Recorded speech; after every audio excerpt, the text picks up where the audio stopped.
જો પેલું અથાણું કટ કર્યું હતું ને એનું મમ્મી આજે ગોળ નાખ્યો, કટકા હળદર મીઠામાં નાખ્યા હતા ને.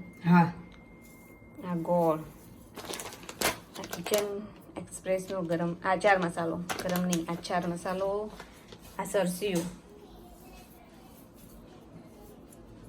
નાખી દેવાનું ને અંદર. ના તે ગરમ નહીં નાખવાનું, થોડું ઠંડુ થાય પછી દવાયું. અથાણું રેડી થાય છે હવે. જોયું છે કટકા જેટલું ગોળ થઈ જ ગયો હોય ને યાર, ના થાય. પછી બહુ ગળ્યું નહીં થઈ જાય. ના હું તો ચાલી રહેશે નહીં, એમ તો બસ થઈ જશે. ખાલી પડી જવાનું.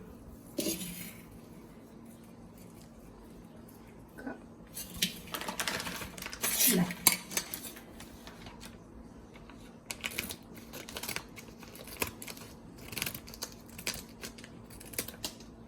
નાખી દો. બધું નાખવાનું. હા, કિલો જ માપ જ છે 200 ગ્રામ. જરૂર પડશે બીજું થોડું વધારે નાખી દઈશું. ના ના ના થાય મમ્મી, બહુ થઈ ગયું. ના પછી રસો ના થાય ને, ગોળ વગર શરૂ થશે જ.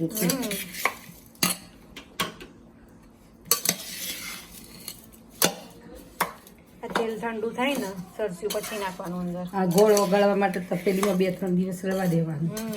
હલાય હલાય કરીએ તો ગોળ ઓગળી જશે, ઓગળી જાય અંદર. આને મૂકી દેવાના. હજુ ખારીક નાખવાની બાકી છે. હા, ખારીક નાખવાની અંદર. એ કાલે ખારીક. જો જીયાના આજનું જમવાનું છે અને જીયાના ફોન લઈને બેસી ગઈ છે. Hello guys, welcome to Kreema Prashant vlog and आज हम बना रहे हैं डोसा.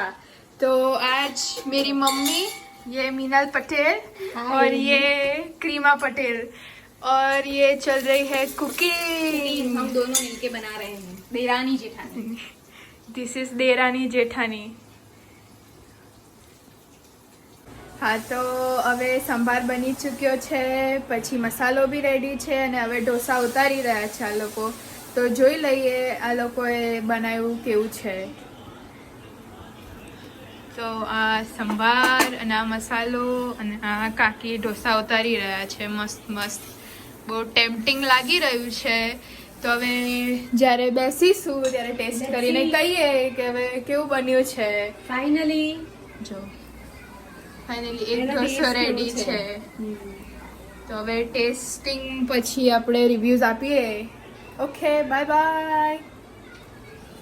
હુક્કોનો આમચી મેંગો આઈસ્ક્રીમ મસ્ત છે. ક્યારનું મેં આ રીલમાં જોયું હતું અને આઈ એમ સો એક્સાઇટેડ કે હવે હું એને ટ્રાય કરીશ ફાઇનલી. જો પણ મેંગો મસ્ત છે. મસ્ત દેખાવામાં તો મસ્ત લાગે છે. કરીએ આપણે ટેસ્ટ કરીને જોઈએ કેવો છે. હવે આ તૂટશે નહીં?